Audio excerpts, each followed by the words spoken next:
Hello, and welcome to the Kaizen Academy podcast. I'm Justin. And I'm Cal. And how have you been, Cal? Oh, been alright. Just the usual. I don't want to say it just because every time we come back, it's like, hey, been Cal? I'm tired. It's like, bro, I heard this again. But that's my life, man, I swear. You are going on like a little bit of a break though. Oh, soon. yes. Oh, man, yeah. And literally I just held you hostage for like the last half hour explaining this is what Formula 1 is. listen to my hobby. Yeah, I'll be going down to Melbourne to watch Formula 1 this weekend, take a nice break. Oh my god, like for the past month or so, like that's really been like the silver lining to me. Like I've been just like, oh, like, you know, keep your head down, just keep working, you know, in a month you get a nice weekend off. That's like the thing I've been telling myself. I'm so tired, man. Just I don't know. I hope it'll be a good break. I hope it's like one of those things that I come back a bit more refreshed, come back a bit more, yeah, just not as stressed maybe. I don't know. But yeah, this weekend gonna spend the night there, fly out Saturday morning, and then spend the night there, and then fly back Sunday night, and then yeah, see how it goes. It's exciting. Yeah. Oh man, I'm actually genuinely excited. Like, when was the last time you went to Melbourne? We went. Was it that trip like a couple years back? Yeah, a couple years back. So fun. And I always think back to it. I'm like, I actually really liked that time. Like when we went, I didn't think too much of it when we planned it. I was like, down to Melbourne, that's nothing. But then like when we went, I was like, so fun just going with friends, and then like, oh, it was very comfortable, that trip. Yes. Exactly. I so think that was chill. the first time I started using Uber. That was amazing. It yes. Was like, oh damn, this is so convenient. We got like the coupons and stuff, and then it's so good. Yeah, just Uber everything. We lived in like the middle of like the CBD, so like everything was super convenient. We just went downstairs and just like chilled out. Yeah, go downstairs, nice restaurant, walk around the corner, another nice restaurant. Just like restaurants everywhere. Melbourne's just so chill. Like I used to be like, Sydney's the best kind of thing, and then now I'm like, yeah, Melbourne's pretty awesome, man. Far out.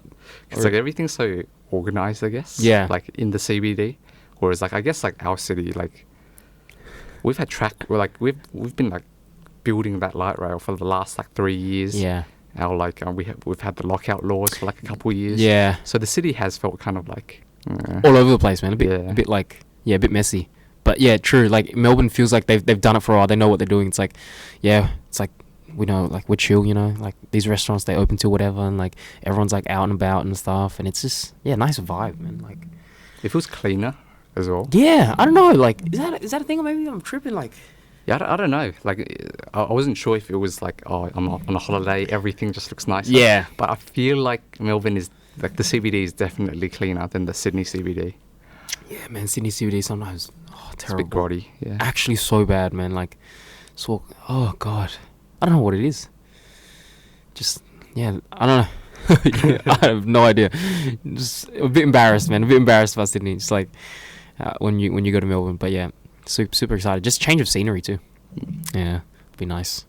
All right. So the topic that we're going to talk about today is the age-old question of how do you stop procrastinating? Yeah, procrastination. I mean, we've talked about this stuff before, and I think a lot of stuff that we've talked before feeds into managing procrastination. But I think there are like the two laws that we like live by. Actually, I'll say one law, yeah. And I think the one word that everyone, like you were saying, everyone's probably sick of hearing is just friction. I feel like that is so important, man. Like understanding yourself and just understanding like how just structuring your life so that you're not fighting like an uphill battle. You know what I mean? Like definitely. And one of the things that I was telling you last time was just like gymming is so hard for me when things are getting hectic, and so. You know, I make it so that I find things in my life, or I structure my life in such a way that the friction to go to gym is so low that I just have to, you know what I mean? Like there is no reason for me to go against it. So like, luckily for me, I have like a gym on the way back from work. Yeah. And so it's literally at the bus stop. There are moments where I walk to the bus stop and I'm really thinking around, like if the bus comes right now, I'll just go home. But like making it so that I don't, because before that I would come home and then get comfortable and then kind of build up the courage and then go gym. It's like, damn, why am I doing that to myself? It's like, and you're I lose like that battle every time. Home. Yeah. Like, yeah. There's no way you're getting. You're winding down. I'm not going to get up and like drive myself to the gym. So I think I've lost too many of those battles, and I'm like, oh, like what am I doing? Like kind of just like setting myself up to fail, essentially. That's what I felt like for a while. And I was like, all right, stuff it. I'll bring my gym clothes with me. I'll carry this extra bag. And if I bring it, obviously, I spent all that energy bringing it throughout the day. And then, like, when I go home, I see the gym right there. It's just, like, literally a 10-second walk from the bus stop. Walk over and then just go gym and just get it done. And when I come home, it's like, yeah, it's just like, well, you got it done because, you just, like, you understand your frictions and you understand that, like, you don't want to, like, waste your courage and, like, all that willpower, I guess, on those things because you've got other things to focus on. And I guess just for the listeners, I'd like to like propose like kind of a bit more of a formal definition of what we mean by like friction. Yeah, okay. So the way I tend to look at like tasks that I have to do are kind of through two lenses. Yeah. One is through friction and the other is through how much willpower I have. Right. So with friction, how I would kind of define it is the resistance that you have to overcome in order to be able to do a task. Yep. So, for example, going to the gym, friction points could be like, okay, it's far away. Yeah. It's like it's raining. difficult. It's raining. Oh my god, that's the biggest friction for me. If it rains, that friction is far too high. I'm like, I'm staying home, man. Always. Yeah. So, what is it about the rain? I don't know. Like, maybe it's because my skin is terrible, and like when it gets wet, like it hurts like crazy. Okay. I think that might be it actually. Yeah, my eczema reacts really poorly to water. And then especially when the rain is not perfect water. It's always like slightly acidic almost or something like that. And I might be talking crap, but like it always hurts. Yeah, so whenever it rains, I'm like, ugh, just over it. Yeah. Sometimes I don't even want to go to work. Like wake up and it's like, oh, it's raining. You know what I mean? You got to bring your umbrella, man. Like, oh gosh. Anyway, sorry, I derailed you there. It's okay. But yeah, friction points, right? Friction, yeah. So like, that would be an example of like high friction. Yeah, it's raining. It's like, oh, gym's kind of painful anyway. You don't really want to go. Yeah. Something with really low friction is playing video games in your room or like going on your phone and browsing Reddit. Right. Yeah. It's like it's kind of like fun. It's like there's not really much. There's nothing stopping you. There's no resistance from where you are right now to like doing that activity. Yeah. So that's how I would kind of define friction. Yeah. And I guess the other lens is willpower, and the way I look at it is that it's kind of like a muscle. So like you can only use it so much in a day and then it becomes like fried. And I'm sure like you've experienced that. Like after a long day of studying, you're like, I'm just like done. Like I can't do anything else. That's true. Like I guess like after a while the tendency to just like fall into, oh, I'm just gonna scroll through Instagram just becomes so much higher, and that's really just my willpower like dying out, I guess. Exactly. You can flex it a couple times during the day. Yeah, that's true. But I think with that whole idea of like friction, like I just notice in myself as well, like you tend to like just down to how I bookmark my things. Like I used to bookmark Facebook, YouTube, just the stuff that I'd regularly like browse, the stuff that I would be distracted by as well. And I just realized, oh my god, like I made it so that the friction to get on these websites is so low. Even lower. So, even lower than usual. I don't even have to type it in. Like my browser literally defaults to Facebook or something like that. And I was like, wow, why am I doing this to myself? Like no wonder. Like when I realized, or when I started looking at things in terms of friction, you go, oh, no wonder I'm procrastinating so much, because I made it like immensely easy for me to fall into it. And then I'm like, oh crap, like, and just understanding that now I bookmark all my thesis stuff. So it's like, oh, this document, that document, or the things that I really need to get done, or the things that I really have trouble doing. Those are the things that I try to lower the frictions for. And just seeing things in that lens, oh, so important. You change so many things around in your life just to make sure that, like I said, like you don't give yourself like, you know, like you're not fighting an uphill battle, I guess. You're giving yourself the best chance to like do well and like not procrastinate, I guess. But yeah, that in itself, I was like, god damn, I gotta stop this. Like I had Facebook, YouTube, everything was there, and then like you open the browser, you just click on it, you know what I mean? Like, gosh, terrible. I feel like that's like such a good like first step of like deleting like your current bookmarks, which are probably like entertainment and stuff, and replacing it with things that you should be doing. I think I did the same thing as well, like when I first like started like learning about this concept, and it made such a big difference actually, of like that microsecond of like, even like, oh, I'm sitting down to like eat, I'm gonna watch something, instead of clicking on YouTube and watching a video, I'd be like, oh, sometimes I would be like, okay, I'll watch a lecture instead. Wow. Because I've got like Echo 360 like bookmarked or whatever. My Moodle is bookmarked. Right, that is so true. And like a lot of things that I tend to forget to do, like when we have like the roles and stuff, and when we've got to do roles and like timesheets and stuff like that. That I'm always so lazy to do, and I always forget about it. And that I realize it's like, there's too much of a friction to do it. So you just got to help yourself out and like make it so it's like the first, second, third bookmark. Every time you open a new browser, it's literally the first, second, third thing you can click on to start. And so like whenever I'm in those moments where it's like, I should do it, and my willpower's super low, because of these low frictions, you can kind of battle that low willpower as well. It's like, you know what? It's already there. Let me just click on it. Let me get it done. Let me get this stuff done. So yeah, man, changed my life, serious. And I mean, I'm not like productivity king right now, but I think that's the reason why I need to like focus on these things and need to take care of these things, because I guess there are some people out there that are just like super willpower, like that willpower muscle is just a bit stronger. I'm definitely on the weaker end of things, so I think I just always need to focus more on like building these lower frictions in my life. Yeah, definitely. And I guess that's kind of how like willpower ties together with friction. If you're like someone who just has like a huge store of willpower, right? Like maybe you don't need to actually like worry about reducing friction and stuff, just because you've got like so much, like you've got the ability to like push through. Yeah. But I think even if that is you, eventually you will probably hit a point where like, or if anything, it will just like improve your productivity. Yeah, anyway, you can just do more. You can just do more. Yeah. So how I kind of look at it is there's like a certain amount of friction that you've got to overcome. Yeah. To do any particular task. And then like you've got like a bar of willpower per day. Yeah. And like every time you like do a task, right, it eats it away. It eats away that level of like friction. Right. Until like you run out of friction, and once you're done for the day, it's like your muscle, it's like sore. Or it's burnt out, and like you can't do anymore. Like you can't push yourself, like force yourself to like, you have to like do this, right? Yeah, I think that's the thing. It's like I think some students are really strong with that, and so they go through a lot of their life realizing or not realizing that they even need to worry about that concept, because their willpower has always been in surplus of the things they need to do. But you're gonna reach a point where you take on things that go beyond it. I think no matter who you are, if you just have more willpower, you just get to a point in your life where you want to do more. Like you're balancing even more things than usual. And if you want to get that done, there is no way you're going to be able to get that done, and you're going to run into that issue. And I think running into it late is probably not what you want. After you've already like embedded all these like horrible habits into your life, and then you run into this thing and you realize, oh my god, I cannot take on anymore, but I want to, you know what I mean? Like maybe I start a job and that goes beyond my capacity. It's like, bro, it's too late. Like you gotta start it early. Eventually, like you kind of reach a point where just work harder doesn't work anymore. Like you've got to be smart about things. Yeah. Oh god, like that whole just work harder, just do it. Like just do it. Oh, that mentality. I don't know where it comes from. Nike. Yeah, no. I don't know where it comes from, man. Serious. But like that was always me. Just like, you just got to work harder. Like I think there are too many people out there just like selling this dream of like hashtag hustle.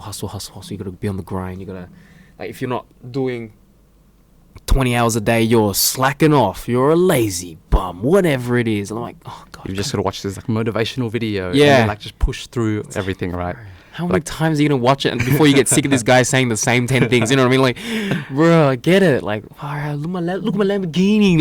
Like, you know what I mean? Or this bookshelf, bro. Oh, Ty Lopez. Yeah, I love that guy. No, but once in a while it's nice. But then like you realize like you can't watch those motivational videos like 100 times, but you will need it every day. You know what I mean? If you rely on something like that, because you're doing work every day, and like, yeah, just man, setting yourself up to fail. It's like something I think a lot of us do without knowing. You just gotta be real with yourself. It's embarrassing to like identify. You're like, yeah, I'm being an idiot. Like, why am I making it so easy to open Fortnite or like play this game? And then why am I making it so hard to find my books or like find like the folders that have my work in it or something like that? I'll just bury it in my bag. Yeah, exactly. Throw it away. Oh my gosh. And after you kind of swallow that, you're like, all right, you know what? I'm being dumb. I think you'll see a lot of change. Yeah. Okay, so for like beating procrastination or like stopping procrastination, I want to propose 3 kind of high level strategies based on like this model that we've already talked about. Yeah. So in terms of friction, the first strategy is, how do I increase friction from things that I use to procrastinate? Yes. So like playing games or like watching movies or whatever. Social media. Yes. How do I increase the friction on those tasks?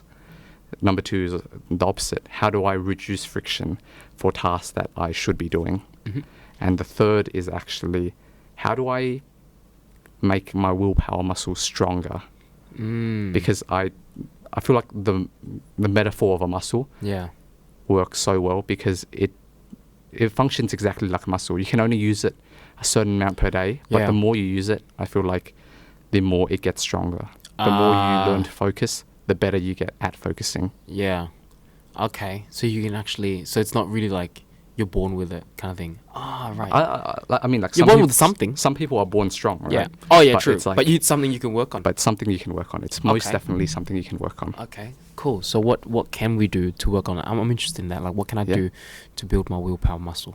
Okay, so first and foremost, Yeah. I think willpower it's basically the same thing as focus.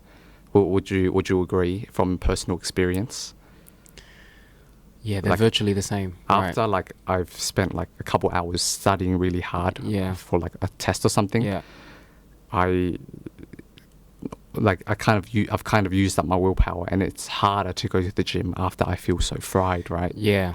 So I would say, and I feel like I've read it somewhere where it's like they're pretty closely linked. Yep.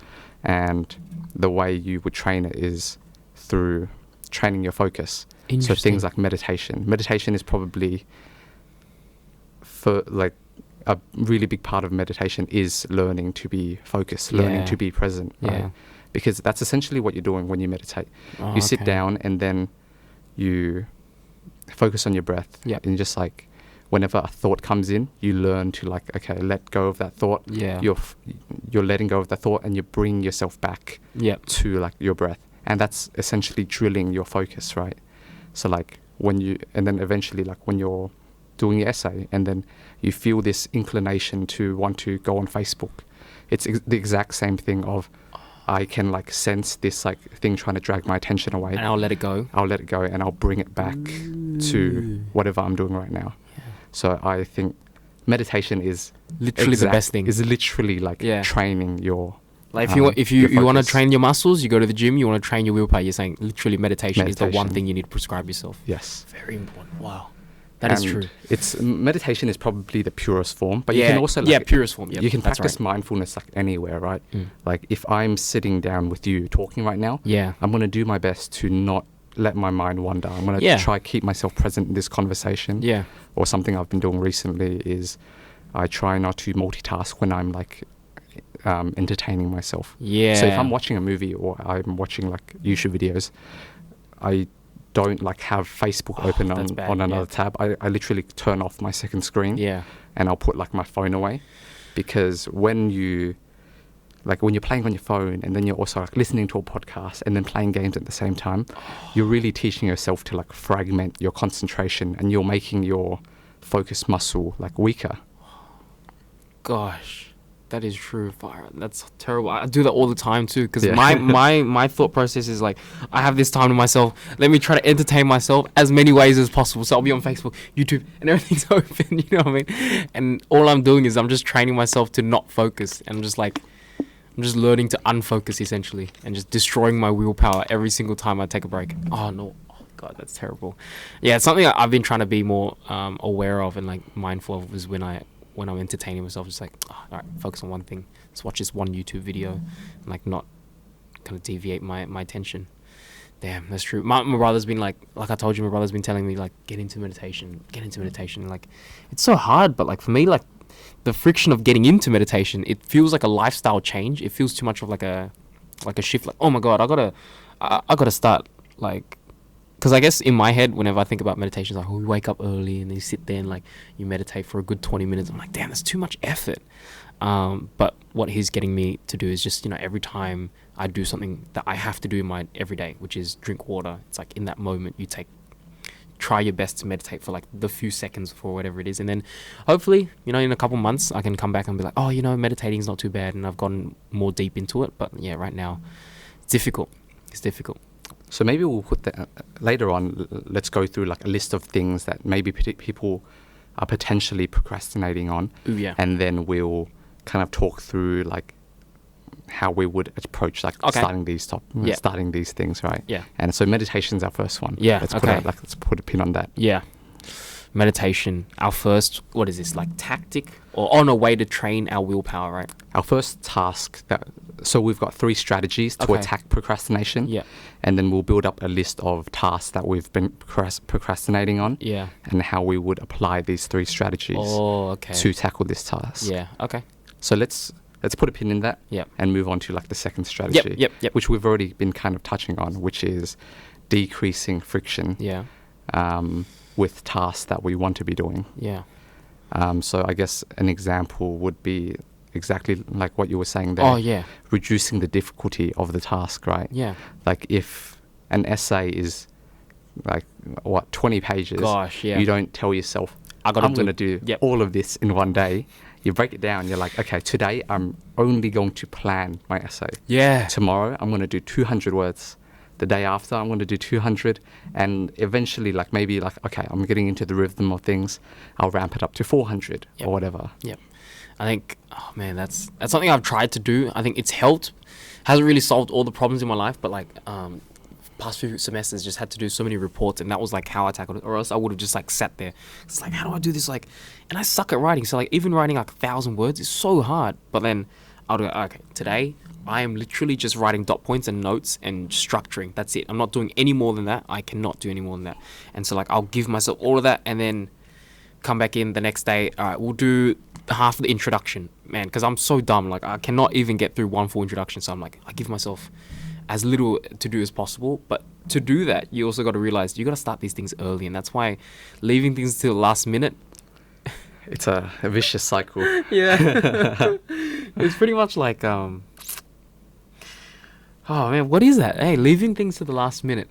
I think there is something in that where you leave it to the last minute and the friction to do it.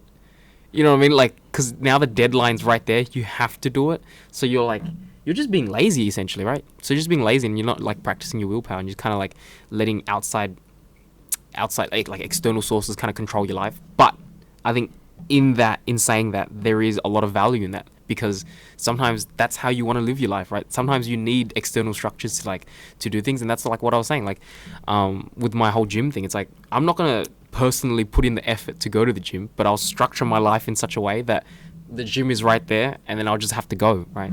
So I think understanding that is so important. But I guess you've touched on like a kind of important point, which is like friction. I guess it could be broken down even further into like, how motivated am I to do it? Yep. And how motivated am I like to not do it, right? Ooh. So like an essay, it's like, oh, I'm pretty motivated to not do it. Yeah. And that's pretty high. Yeah. And your motivation to do it is low. Yeah. But as the deadline approaches, it kind of like Yeah. evens out, Yeah. right? And it's You're like, like, oh, oh, crap. I'm gonna fail my subject. Yeah. I'm motivated to do it now. Yeah. Then I guess like at that point, friction is very low, Yeah. because you've got this like massive Pressure. instant Yeah. pressure to Yeah. like do it. Yeah, and then like when you do that, it's like like I was saying, it just, I think, man, the friction, I guess, to not do it. I don't know. I'm just trying to think, like, why was it so hard for me to do this before? Like, why did it take me so long? You know what I mean? Maybe no one was like helping me out, like see these things, like just. I think I was one of those students that my willpower was very strong for a while, and I could get away with literally not dealing with any of this and smashing through high school, because high school was like within the capacity of my willpower. So I just like, I'll Just do it. beat through it. Yeah, like literally every day I was just like, just do it, just study. Like, it's so easy. And then when I got to uni, that was when things started to fall apart, because like you're taking on so much more, and there is no denying that uni is like, It's a step up. it is a step up. Yeah, and like I think that's it. That's exactly it. My capacity just like, it just extinguished, and I kept asking myself, I'm like, why am I not as motivated as before? Like, why am I not? And that's why, like, I think our heuristic, or the thing that we keep falling back to, is like never like relying on that motivation. Just like when you're doing your assignment, you rely on your motivation, and when you rely on your motivation, you wait until the last minute. But you gotta kind of go beyond that, man. You're better than that kind of thing. You gotta do it. Motivation is like, it's nice when it like occurs. It's Yeah. like, but I don't think it's something you should rely on. Yeah, eh? it's not. It's too like, I don't even know what the word is, but like it's just there some days and it's not, right? Like, but I think if you're planning your life out properly, and you're making it so that you live through as frictionless as possible, I guess. That's there every day, right? Hot take. I think you should approach happiness in the same way. Whoa. So like, you should, like, motivation and happiness are not things you should strive for. They are things that arise on its own when you focus on something else. Oh, damn. Yeah, we'll put a pin on that. Maybe we'll do it a different podcast. Yeah. Let's put a cap on that one. I think that's a lot to unpack there. I think it's a Buddhist idea. Yeah. But is it? We'll put a pin in that. Bro, yeah. I'm an idiot. I don't know too much, but yeah, that sounds good. Yeah. That sounds good, man. That sounds like something I need to write down, man. Damn. Okay. All right. Sorry. Happiness. Okay. Anyways, decreasing friction. I think something that you mentioned, which was, I am only allowed to do this much per day. I think that's such a big insight, in that I think almost everyone treats themselves as a slave. Yeah. And I think, as everyone's noticed, we procrastinate, right? We don't always do the things that we tell ourselves to do. Yeah. And like, why is that? And an idea that I came across from one of Mark Manson's books is called the feeling brain and the thinking brain. So our like conscious state right now, that's our thinking brain. Yep. We can like logically plan things out, but our feeling brain, where our emotions arise from, that's the thing that actually controls our behavior. All right. So when you abuse yourself, like, man, you piece of shit, like, why did you do nothing all day? Like, now you have to finish this entire essay in the next like 6 hours. You're gonna stay up all night. Yeah. You're gonna feel a really big resistance to that, because that's essentially your thinking brain berating your feeling brain for doing something, doing something that you don't want it to do. Yeah. But if you were to think about it in terms of like, if you had a student who's not doing their work, would you approach them the same way? Would you be like, you piece of shit, like, do your work right now? Yeah. Like, it's clearly not the answer, right? Yeah. The way you would approach that is, you talk to them, okay, why like couldn't you do it? Like, what problems were you having? Yeah. Maybe let's set smaller goals. Let's like just do this today. Yeah. And I feel like we often have like compassion for other people, but not ourselves. But we don't have compassion for ourselves in that same way. Yeah. Oh man, I feel like that is so deep, but like there are so many things you can pull out from that, but maybe it's a cultural thing. I think it's a cultural thing, maybe like how I was raised, you know what I mean? Like, you put other people before yourself, and like in that it just spirals into this like treat yourself like shit and like treat everyone else good, which is 100. That's definitely a good thing, you know what I mean? Like, doing for others and like, doing the best you can for others. But like, I think that's something we always forget about. Just like taking a moment and being kind to yourself. Like, I think it comes from like, just that we don't like, it takes a while for us to come to that realization that we are not like one solid like unit, right? Like, we don't have complete control over ourselves. There's like layers to our like person, I guess. And just because you tell yourself to do something does not mean like you will execute it like a machine. There's like different like levels to your personality, and you need to communicate as you would between those as you would to like other people. Right. Far out. That is important. So like, there's always this thing where it's like, you treat other people like you treat, what is it? You treat other people how you'd like to be treated. You'd like to be treated. But you got to reverse that thing, eh? You got to reverse that thing. It's like, you got to treat yourself like how you treat other people. Yes. Because I think more so than not, like, people, like, we're not like, I think that first saying goes to people who just treat other people like shit, and it's like assholes in the world or something like that. Okay, for those people, they really need to like meditate on that idea. But for the majority of us who are kind people, just who are like decent citizens, just like treating each other well already, like, don't forget about yourself, right? Treat yourself like how you treat someone else. Man, maybe that's why I enjoy teaching so much, because I think you are like, you do seem to like helping people. Like, you put a lot of effort into like helping people, like even in year 12, right? You helped me with like my physics, like yeah. And I think maybe that's just it's just my way of just finding myself, just hoping one day I can start helping myself. I think that's just something I need to like, I've been like starting to do more and more often, like being more compassionate with myself. Just like, man, you're not a Superman. Like, you're not going to get 8 things done in that day. Like, so why are you really like You know what I mean? And then you don't get 8 things, you get 7 things, and then you berate yourself. You piece of shit, you didn't get this 8 things. I'm like, bro. And then you think back, bro, you're like, damn, man, like, treat yourself. You know what I mean? Like, be a bit nicer to yourself. Like, be real. Self-care. Self-care. It's all self-care, man. Man, I've been on that energy, man. That self-care energy 2020, man. Serious. Taking care of myself, man. Far out. And like just something you mentioned just then where like you're planning your day, right? Like Yep. I think that's another really huge way of decreasing the amount of friction is that with every task, there's always a planning component at the Yep. beginning. Yeah, like just because you're like, when you do an essay or like you do an assignment, you don't jump straight in. Like even if you don't notice it, there's always a planning stage of like, okay, this is how I'm going to construct my argument. These are the sub-arguments within each argument. And that's a distinct task in and of itself. Yeah. And a good way to like break up tasks to reduce the friction is to separate the planning component and the doing component, right? So when you're like about to jump into your day, don't jump straight in and like plan and do at the same time. You plan distinctly at the beginning and then you jump in afterwards. Yeah. And I think that's exactly it. Like reducing with every task that you have, the friction is always highest at the beginning. There's no doubt, right? And then they say when you get the ball rolling, you know, when the momentum starts going. But I think the friction is high just because you tell yourself that you have to do, or you don't realize that you have to do so many things to begin that task, right? And I think something recently that's been really helping me is just understanding that, like you said, everything has a planning component. If you realize, or if you tell yourself, by starting this assignment, I will plan today. That is an easy task, right? And you will get through that. And it doesn't feel like there's too much of a friction. But instead, a lot of people will be like, I'll get this done today. I'm going to write 200 words, not realizing they're going to have to spend 2 hours of planning first and then get that done. And then we're like, man, starting stuff is so hard. It's like, bro, yeah, because you're trying to do too much in one go.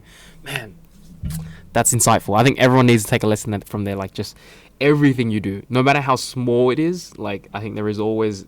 Literally waking up and going through your day requires planning, and by bundling it into your day, you just make your day that much harder. Like just take a moment to yourself, plan things out, and then things will just kind of go a bit smoother. Man, that's everything. Assignments, exams, man, far out. It's so important. Yeah, I like that. That's a mad idea, Justin. And I think like tying into that as well. Yeah. Like I was watching Jordan Peterson as well. He's like such a smart guy. Yeah. Right. The way he approaches it is like, because a lot of people do have an aversion to like scheduling. It's like, oh, yes. Why is like, that? Because I feel like I have a lot. Yeah. So like, I think I agree as well. And it's the way you're looking at how you're scheduling your day. You're treating yourself like a slave. Like you've got to do this, then this, then this, then this, then this. The question instead, when you plan your day, should be, what does my ideal day look like? So maybe, okay, from like 9 to like 3, I'm going to do my work. I'm going to like get this much done. And then maybe at lunch, I'll like talk to one of my coworkers. Yep. And then afterwards, when I get home, I'm going to go see my friends. Yep. And then I'll treat myself to like a movie at 7. Yeah. And that's how you should go about planning your day. It's like, of course, there's like responsibilities that you've got to do to like make progress in your life. Yeah. But you should also plan in things that you enjoy. And then once you've like kind of talked to yourself, like, okay, does that look like a good day? Like, do I feel okay with that day? Then you jump in. Yeah. Whereas if you just plan out, I'm going to do my assignment, then I'm going to go like to the gym. Yeah. Then I'm going to read like 4 books. Yeah. And then you just like, you feel a massive aversion. And you're just like, I don't want to do this. I hated it before I started. I think I've mentioned this so many times though. Before I started, I was like, I hate this idea of scheduling. Like, it felt so restrictive. It felt like I was losing so much in my life if I were to do it. Like, I wouldn't have the ability to do all these things. And now I just realized the more you schedule, the more free time you open up for yourself. And I'm actually feeling more liberated than ever. It's like, oh crap, like I can get all this done and do this? Like, what the hell? That's crazy. And I just like, that's why like with our students, like it's been hard to communicate that idea, like why it's so important and why they might feel this way. Like, because I think that's everyone, you know. I think anytime you bring that up to someone, it's like, oh, you should look into task management. You should look into getting a diary. They're like, oh, like what the hell? I think that's my exact reaction when I had it. That whole aversion is just like it's all perspective. You think you're locking yourself down and you're taking away like this liberty, but really you're freeing yourself so much. Man, I think everyone. I need to remind my students that, man, like, because I think I've just struggled so hard with communicating that idea. Like, whenever I try to sell them that, I try to shill them that get a diary, organize your life. They're like, well, so get out of my face. And I'm like, I won't do that. yeah, it sounds Another lame. thing that I have to do. Yeah, it's like, get a folder, organize my sheets. No, thank you. I'd like to leave it as a mess and take 20 minutes to go through all my. I'm throwing mad shade to my class right now. No, I'm kidding. I love the kids.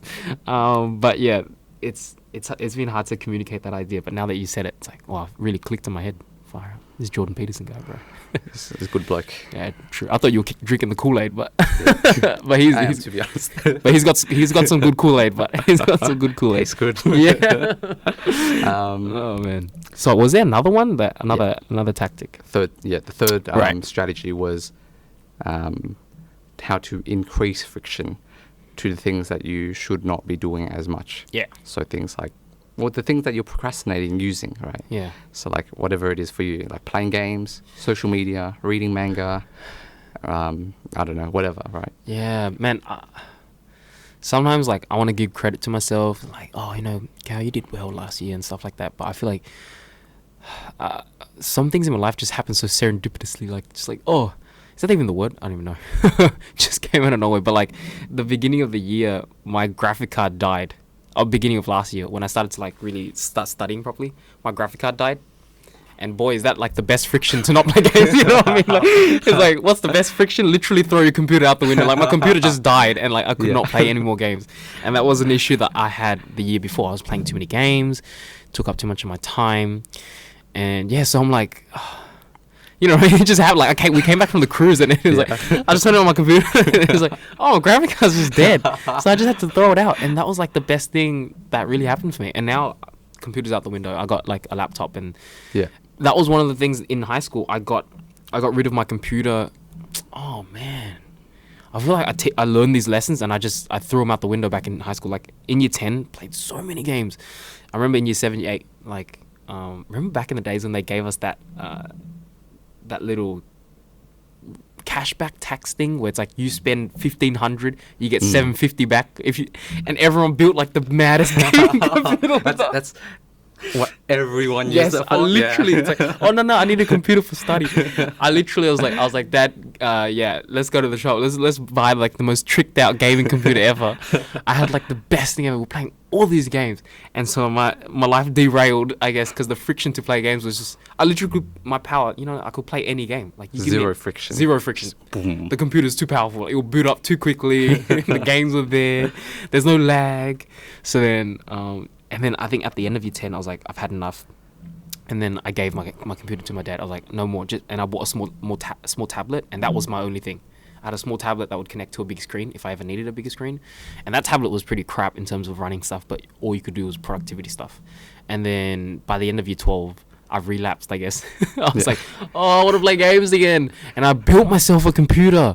Oh my gosh. I distinctly remember, like it was after like HSC. Yeah. We were all at Felix's house. Bro. And then you started playing Counter-Strike, like for the first, like you were playing games for the first time in years, and you were just glued to that screen for like 3 hours.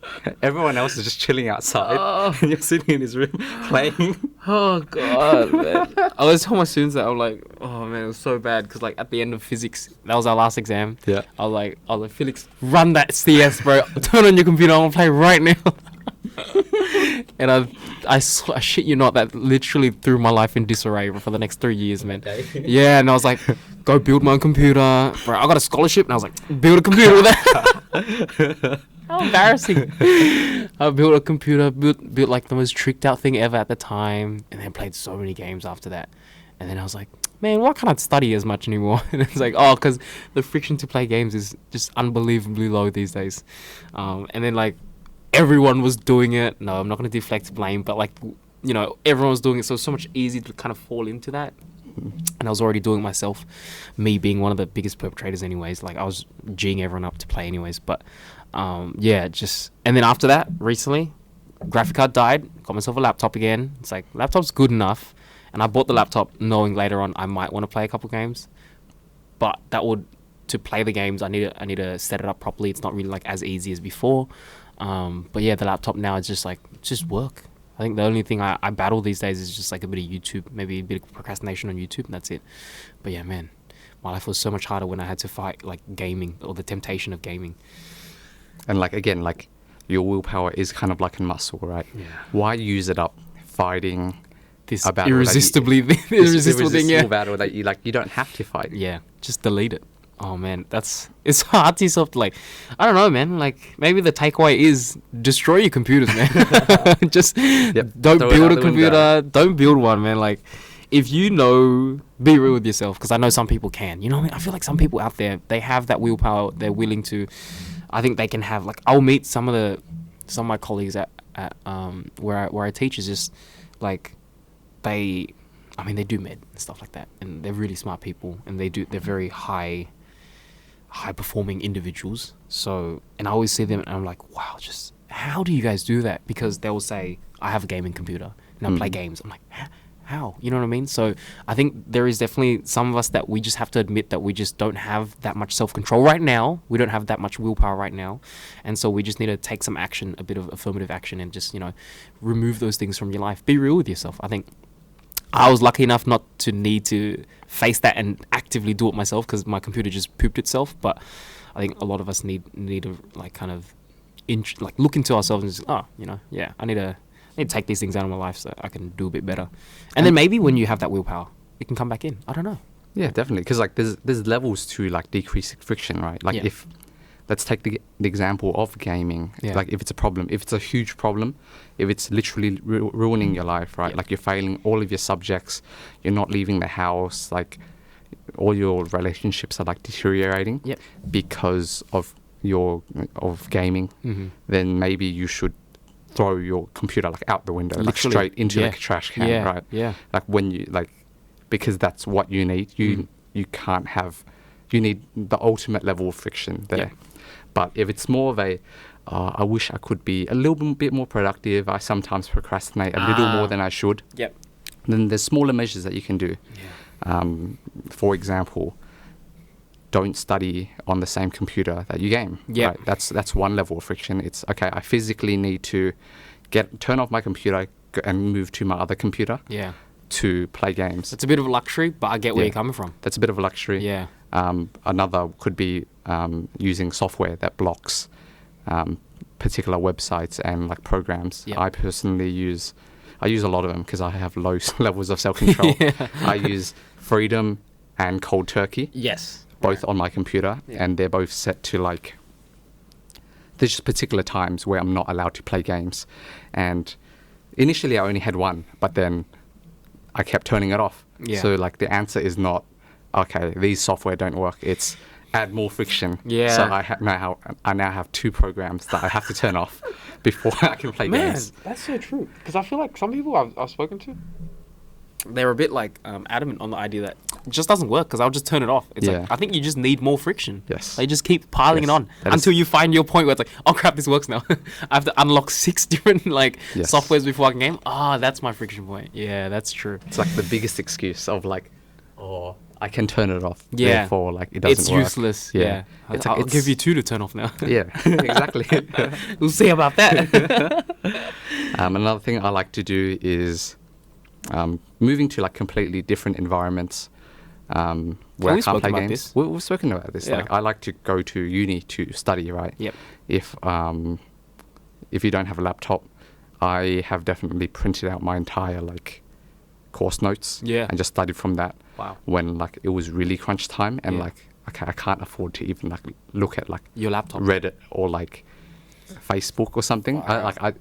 I have to like get this done. Yeah. I just moved back to like pen and paper. Yep. That's like a bit more of an extreme measure, but like the general point is like there's levels to how much friction you can introduce. Yeah.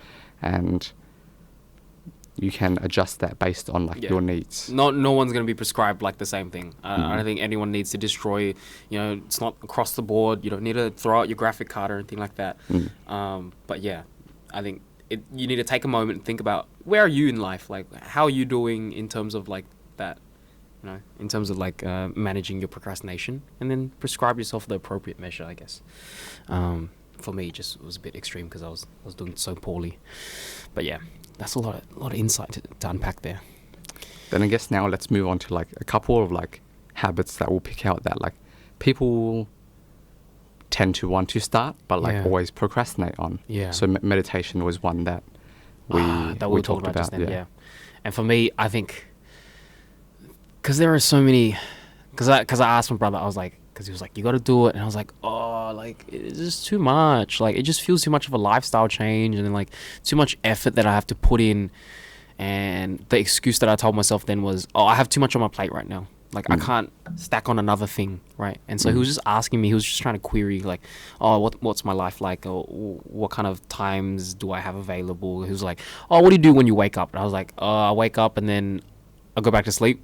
Like that's the first thing. And he's like, okay, so no one's gonna tell you, or it's not gonna be realistic to tell you to wake up and then meditate for 20 minutes because then I'll just fall asleep and nothing will happen then. So he was just like thinking about it, and he was like, oh, you know what I did? And then he was just telling me that anytime he drinks water, that's the moment he takes to himself, and he like tries to spend like 100% of his mindfulness into that drinking water kind of action, I guess. And he was telling me, oh, you know, at work, if you have like a water cooler, every time you walk to the water cooler, you know, do a bit of like, just take a break from the work that you were doing and just do a bit of walking meditation essentially. So just like be mindful in the steps that you take, and then all the way to the water cooler, and then when you're refilling your bottle. So in that little action, or in that little ritual that I do every day, which if you can find something for yourself that you already do in the day, you don't need to introduce something new, right? So for me, it's like, oh yeah, every time I go to drink water, it's like I'll try my best to be mindful, and it's not going to work out, like it's not going to change your life immediately, but it's something that you got to ramp up to, and you got to be patient with.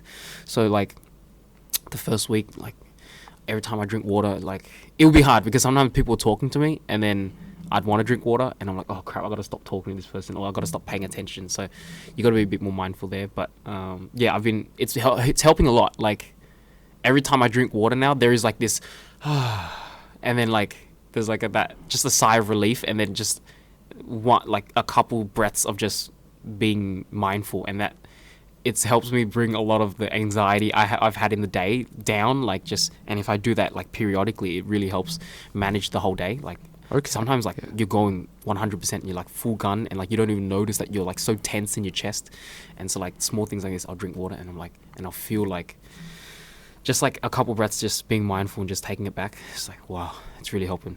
But yeah, I still got so much to go. Like I don't really fully have like a proper meditation routine. It really just whenever I remember and whenever I drink water, it's like I'll try my best to. Yeah. How long have you been like doing this practice? So it's been like pretty much since like a month now. Yeah. But it's been a month now. It's helping here and there, but I'm still ironing out some things. Like I was saying, just sometimes like, because I want to meditate every time I drink water, I gotta realize that I need to drink water when I'm by myself. I can't be like drinking water in the middle of a conversation. Then it's like, then I'm gonna hit this conflict. It's like, do I listen to this guy or do I, or else it's gonna be a bit weird. So I'm still trying to like build my life around that and just understand the logistics of that essentially. Yeah. But yeah, it's helping a lot. It's the first step. I have so far to go, but like I think that's super important for me, just having that little bit. Yeah. That's awesome, man. What about you, Justin? I know you're a big meditation shield. Yeah, straight up. This meditation pyramid scheme. But yeah. Okay, I mean, let's look at it through the 3 strategies. Yeah. So first, increasing willpower. Well, that's already like meditation is the goal of that, so I guess we'll kind of skip that one. Yep. But in terms of reducing friction for meditation, I feel like people always tend to have too big of a goal in terms of length. It's always like, I want to meditate for 10 minutes. Yeah. Or like 20 minutes.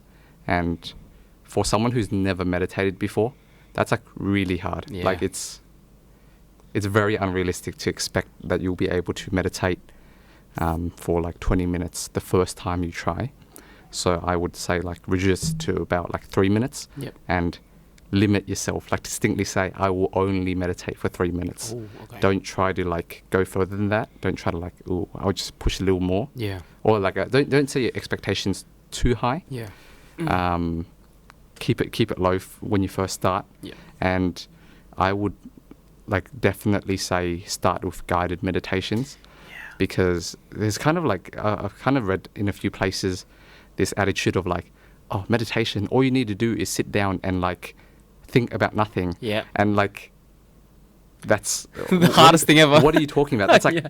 that's like insanely hard to Yeah. do. Like, what do you mean? Try think about nothing for like a moment. It's like, what the hell? How? Like, Yeah, like impossible. I literally do not know what you're talking about. Yeah. And guided meditations teach you to like reach that point. It's like, first, okay, focus on your breath. Yep. And then, okay, now like notice sensations that arise, and Yeah. like, okay, a thought's coming up. Like, okay, what do I do when a thought's coming up? It will tell you, just let it pass. Yeah. Don't suppress it or anything. And then like, okay, now go back to your breath. And it's a very complicated process.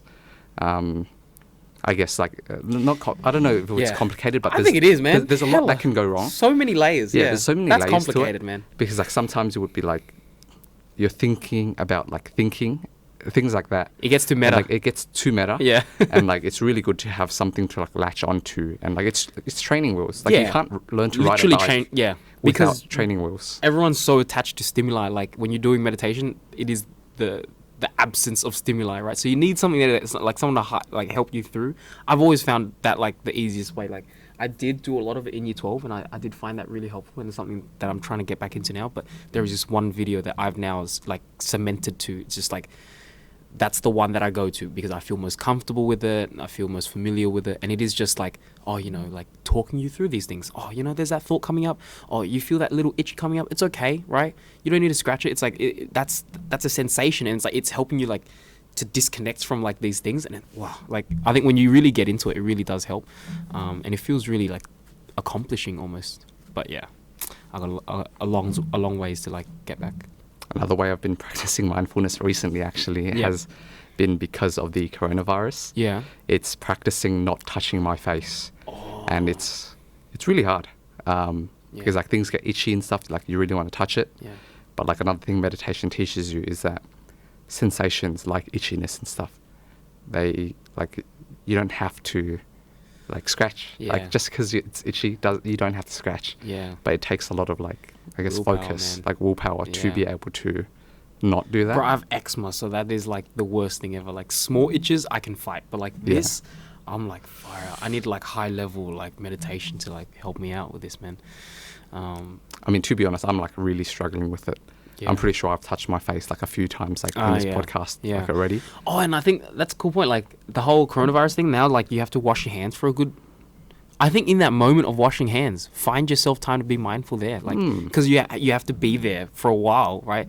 Stop thinking about like what you're gonna have to eat later. Just like for that moment, wash your hands and just go through the process of that. I think that would be a nice moment to like a small pocket of time in your day, I guess, to like, you know, take a couple deep breaths and stuff. Yeah. I actually like watched a video on how to wash your hands properly recently. Yeah. From the World Health Organization. What do they say? First, like put soap here, right? Okay. Then you've got to lather it up Yeah. using the middle, Yeah. and then you move onto here, Yeah. and then here, Yeah. and then you interlace fingers, Yeah. and then do this, Yeah. and then do this. Oh wow! That's- And then like you got to sing a song too. Remember? Oh, Did they say that? I think I might have had the sound down. Oh right. Oh, cause like, oh no, I'm not sure if it's like a World Health Organization kind of thing, but like, Yeah. the whole thing is like you got to wash it for a good 20 seconds, and so Yeah. like a lot of people use like songs to sing. You sing this one verse that is the 20 seconds. So Yeah. really popular songs. Like you know how in The Office there's that one episode, or when you do CPR, you do what's Yeah. that song? I forgot that song, but you sing that song, right? Yeah, I remember that. Yeah. So I think there's like the similar thing where it's like, I see this thing going around where you sing like this Britney Spears song, or you sing one verse of that, and it's like, oh, that's good. Yeah. Yeah, you've done enough washing for the day, man.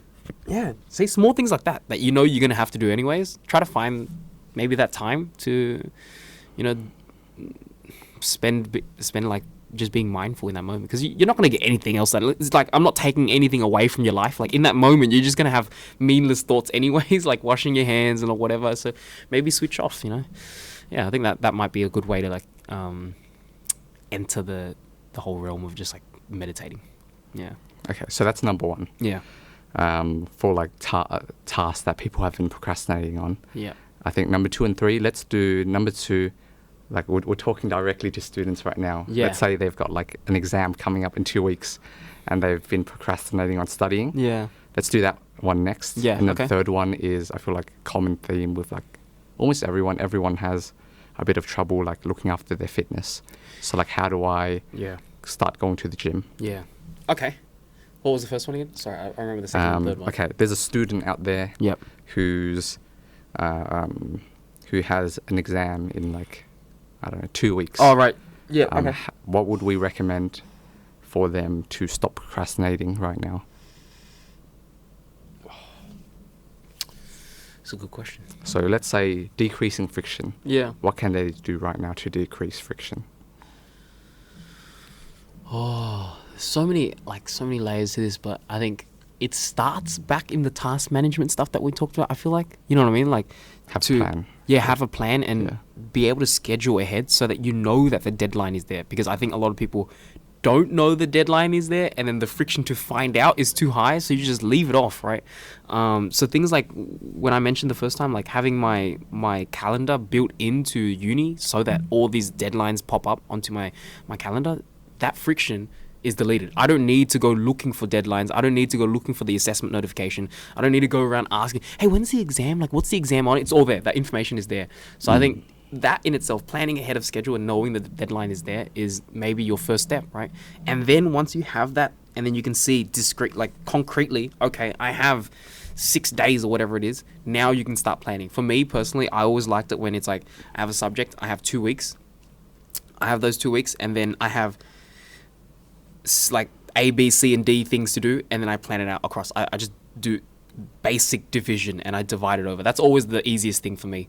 The harder things are definitely when the subjects have no things to revise on. It's like, oh crap, then you got to spend time thinking, how are you going to approach the studying? But I think the easy subjects will tend to be like, say, when you do maths or something like that, it's very straightforward. I've been given 8 past papers. I have 6 days, so I got to do like this many each day, and like you just got to split it up and like make sure that you split up and you plan ahead so that every day you don't need to be thinking 4 days ahead. You've already spent that time thinking. In that day, you spend your energy focusing on the 2 past papers, and then you go day by day. And like I think doing that makes the whole thing just that much more digestible. Obviously, in real life, I've got to put a disclaimer, just like you will have more than one exam, right? It's a bit more complex than that, but the same idea applies, I still think. Because when I'd have like, say, 3 exams coming up, it's like, okay, I have this exam, 2-day break, this exam, 1-day break or something like that. And then you got to plan it out. Okay, so how many days should I spend this?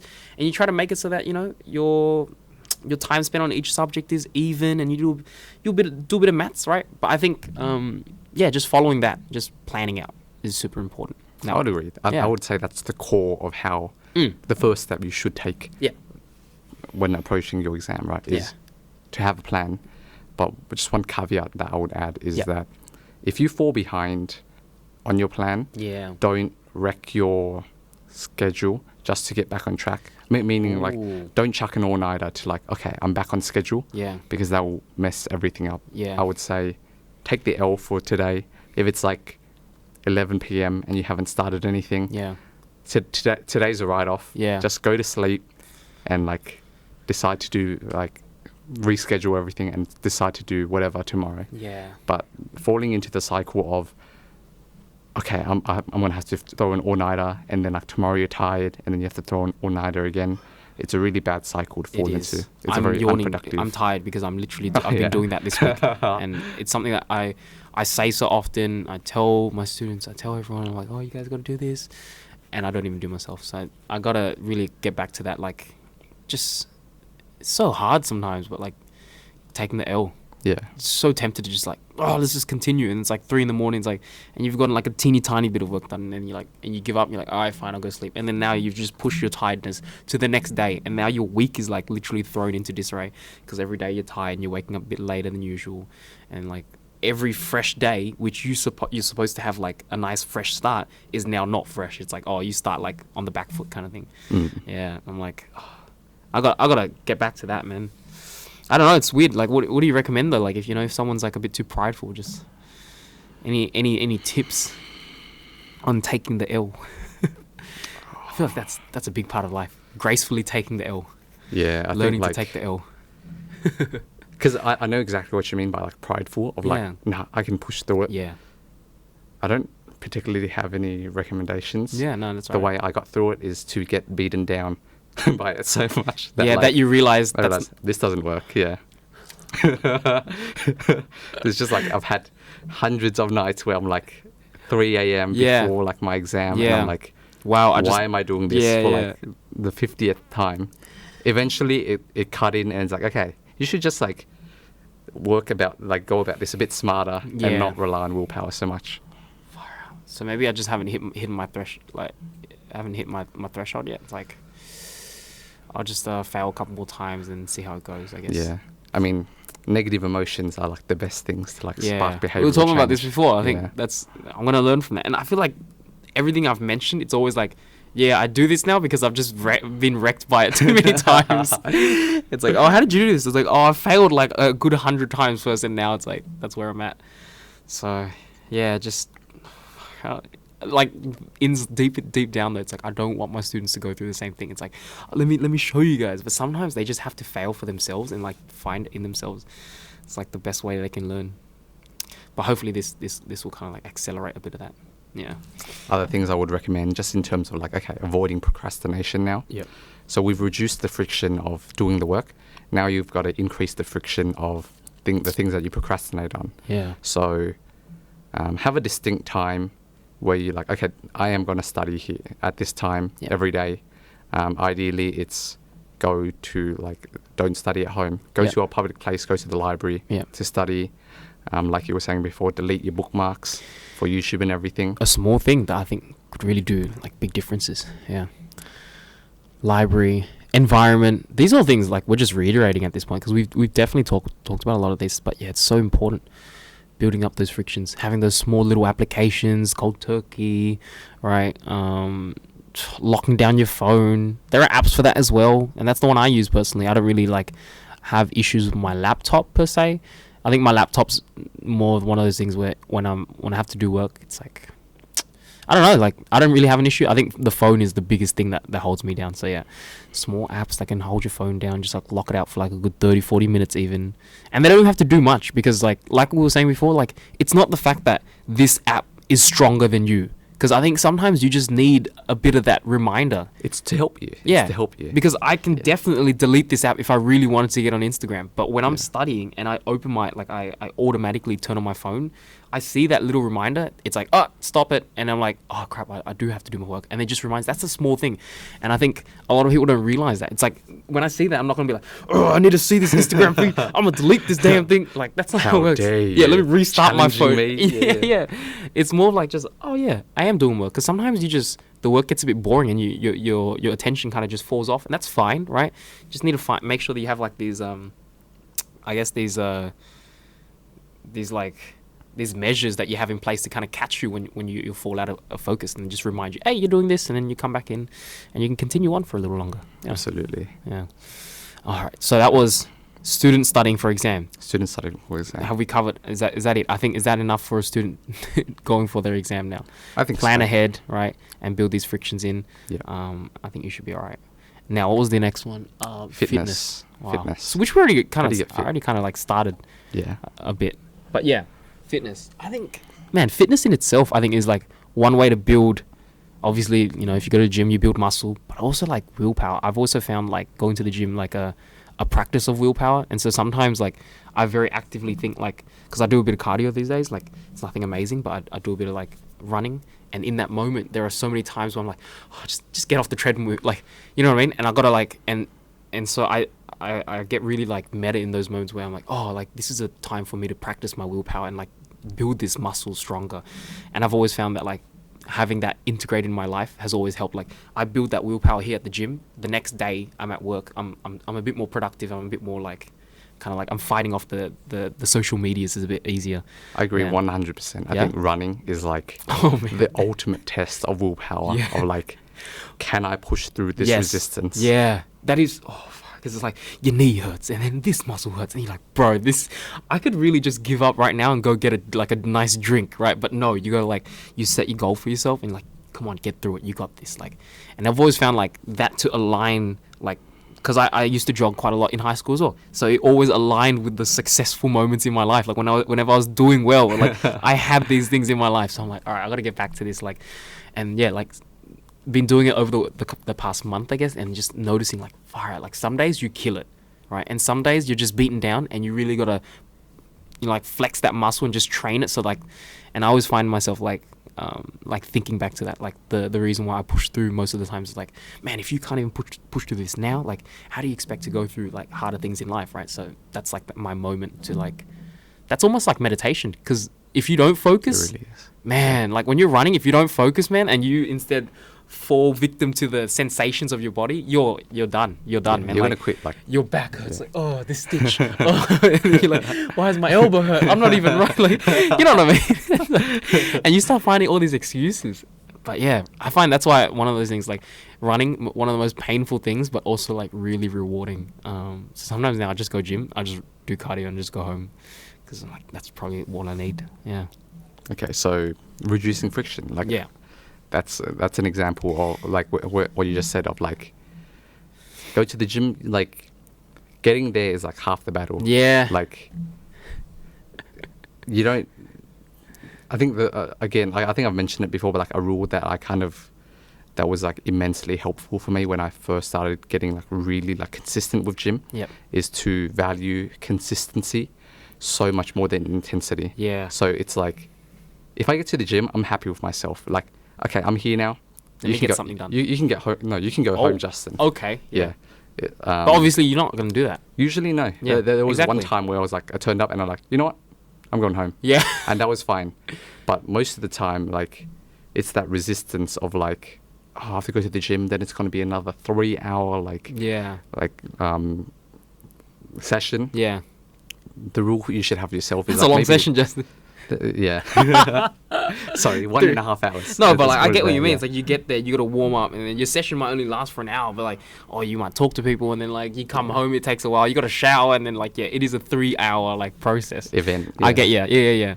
So the rule I had was every single day, I just have to turn up to the gym in the morning. So like first thing I do, I wake up, I just go straight to the gym, and even just like do one exercise and then go home. That builds the habit, and eventually it will just get easier and easier, and like it actually gets you there. And most of the time, by the time you get there, you're gonna be like, oh I'll no, get this is something fine. done. Yeah. I'm awake. Like it's fine. Yeah, actually, I think most people will find that they get to the gym, they're like, as tired as you were 10 minutes ago. Now that you're at the gym, it's like, oh shit, yeah, I'm up. Let's do this. Yeah. Whereas like the friction when you wake up, like you're like nice and warm in your bed, and then like, oh, I have to do squats today. Yeah. Nah. I'll Actually, go back to sleep. yeah. It's like, no, you just got to drive to the gym and see where you go from there. But Yeah. drive the gym. All right, you know what? You're just like negotiating with yourself the whole time, man. Like you were saying, just like treat yourself like someone else, and so treat yourself kindly, right? Because you're not gonna treat someone like shit. But yeah, negotiate with yourself, like things like that. So yeah, nowadays I totally, like you told me that, and I totally take that on these days. Like sometimes I get to the gym, it's like, okay, maybe it's me being a bit lazy, but I'm like, stuff it. Let's do a bit of cardio. That's it. We're heading off. Like I'm still a bit attached to it. Like I still want to make sure I'm like out of breath. That is kind of the measure for me. But that's why cardio helps so much, because like even though I might not have done a lot, 15 minutes of running is gonna get me out of breath, and I'm like, it makes me feel accomplished. Whereas like when I used to only do like just like free weights and stuff, right? You go in and you can like go through like 5 exercises and still not feel out of breath because you're doing like heavy weights and like you're doing low volume or whatever it is. So yeah, like, and then like, so if you only do one exercise, you're gonna be like, damn, I didn't really do much, you know what I mean? So it's like, I guess cardio has really helped in that sense, where I still feel the accomplishment of going to the gym and only spending 15 minutes there, but it's like, yeah, you did well. It's like, reward yourself and building that habit, going back into habits, you know what I mean? It's just building habits. All ties together, man. Man, all this stuff comes together. That's why it's so like difficult to like jump into it, because there are so many aspects that all connect. So you got to take things like one at a time, I guess. But yeah, gym, low friction, right? Just like be real with yourself and be satisfied with yourself, even if you don't get through much. Like if you're there, good on you, you know, get something done and then go home. Another way to reduce friction in my personal life that I've realized in terms of fitness is find a sport that you actually enjoy. Yeah. Like OzTag's really popular right now, and like everyone's so fit now because like they're not going because They have to. they're like, oh, I'm on the grind. It's like they go because it's fun. Yeah. And like now they're just super fit because of it. I'm the same way with like Brazilian Jiu-Jitsu. Yeah. I don't go to Brazilian Jiu-Jitsu to like keep in shape. I go because it's fun. Yeah. But as a natural byproduct, because I enjoy it so much and I go so much, I'm like quite fit. So you find something that literally has zero friction. That's just like no friction, right? Yeah. No, for sure. Oh, that's something I need to find for myself. I still have not found that for myself. But yeah, Oztag's super popular, and like, you know, BJJ is actually super popular these days as well, It's right? getting more popular, yeah. Yeah. And like, yeah, finding something that, right, so it doesn't have to be gym. That's what we're saying. Yeah. Yeah. So don't be like, oh, to be fit, you have to go to gym. No, man, like, go play basketball, you know, go do some dancing, go take some dance lessons. True. Yeah. When are your dance lessons starting, Oh, Cal? man. Man, I should, right? So I can get on that TikTok, hit that Renegade or something like that. Oh, Oh, exactly. far out. Oh, I don't know. We'll see. Yeah, that might be something, yeah, like, find some enjoyment in that. But yeah, finding...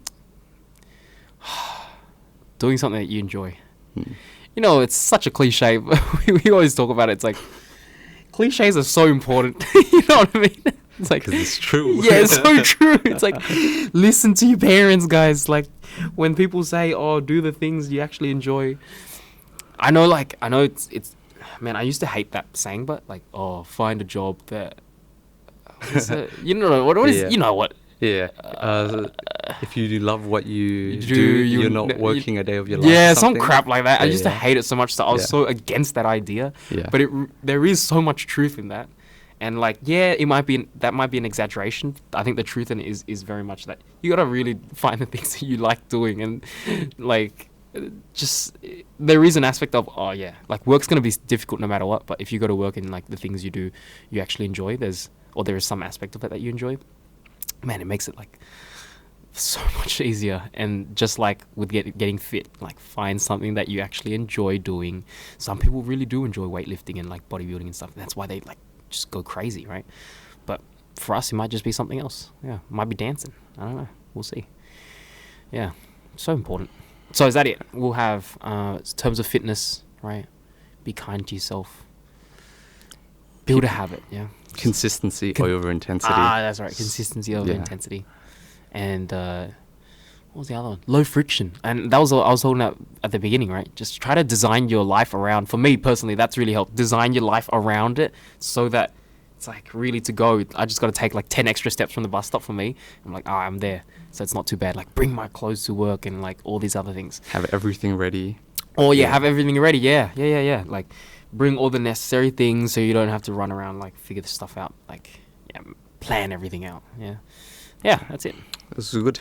Yeah, solid. Right. Do you have a song recommendation this week, Cal? Oh, Father, I actually read it, and then I read your notes just now before, and then Yeah. I was like, oh right, I forgot about that. Yeah. I was like, I'll think about it during the podcast, but I have Yeah. not thought about one. Okay. Wait, let me.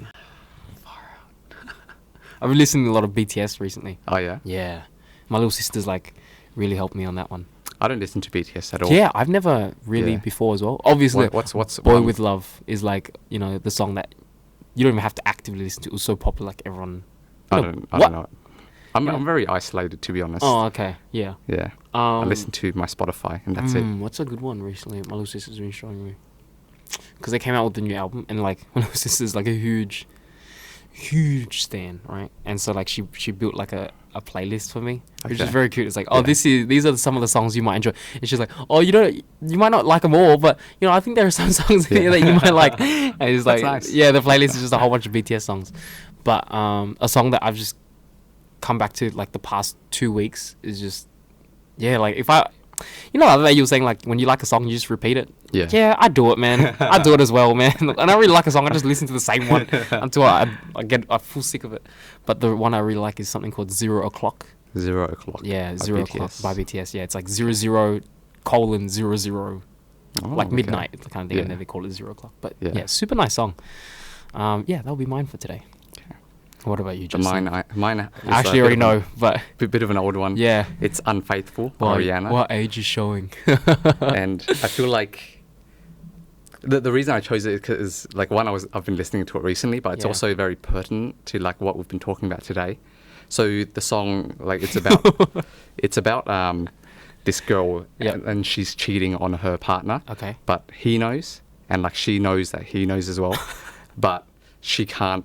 And like it's really like she talks about like, oh, this is like it's really hurting me that like I'm doing this to him. Wait, is this Rihanna? This is Rihanna. Oh, she is singing about herself, is it? Do you know? I think it's a character. Okay, I don't think it's her. Yeah. But this character is like feeling like she's procrastinating on something, right? Yeah. She's like she at one level she doesn't want to like hurt her partner, but on another level, on a more primal level, she's like she can't help but succumb to this craving. Right. And I guess that's like, I think it's kind of the same like system in your brain, I guess, as like procrastination. It's like it's just a realization that we don't have complete control over our own actions. Even if we logically understand something. That's what you have to do. You're not gonna, Like, just because I logically understand, like me cheating on my partner is not, like, it's hurting him, it's hurting me as well, because I don't want to inflict pain. Yep. But I still can't Stop bring myself to, like, stop or, like, break up with him.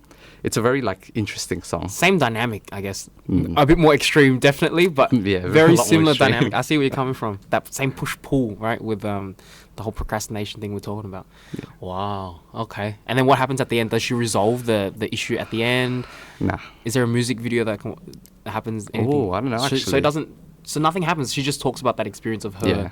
cheating and not wanting to continue to hurt, but not also wanting to confront because she's a bit too scared. Kind of Yeah. thing. Oh, wow. I think that last part was a bit more of a subtext that I picked up. Oh, okay. Yeah. Yeah. Right. But, like, the song's about, I'm hurting him, and, like, but I don't want to. It's basically. a bop, but yeah, it's a bop. It's a good song. It's a good song. Yeah, straight up. Wait, Unfaithful, yeah? Unfaithful. How does this go again? And he knows that. What? Oh, and I know that he knows I'm Oh, unfaithful, yeah. and it kills him inside. Yeah. Okay, cool. I got Yeah. it. All right. She has too many. She has too many bangers. I was Good like, I didn't song, remember yeah. which one. Yeah. No, cool. Great song. All right. Thanks, All right. Justin. Thanks, Cal. Thanks, guys. Wow.